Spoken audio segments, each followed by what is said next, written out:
Happy Monday, and welcome to another episode of Cases That Should Have Gone to the Supreme Court of Canada, but didn't. Today, we're talking about COVID-19 orders.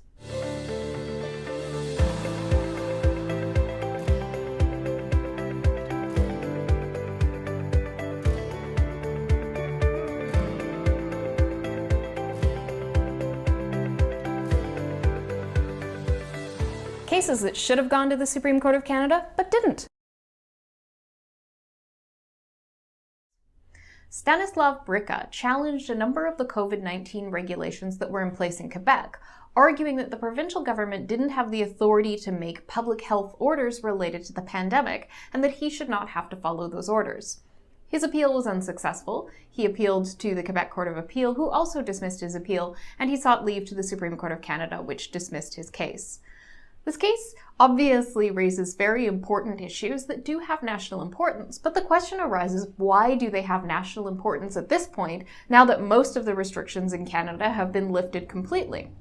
And the reason that we should have had the Supreme Court of Canada heard a case about the provincial government's ability to create COVID-19 restrictions, as well as have the Supreme Court of Canada decide upon the constitutional validity of the restrictions themselves, is because this will instruct and guide governments in the future.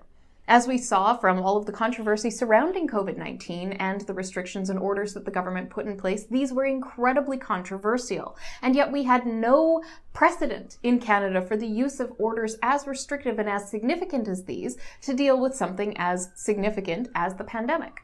Having precedent from the Supreme Court of Canada will help guide governments in the future if public health orders or anything similar to that are required for another pandemic, natural disaster, or some other type of national emergency situation.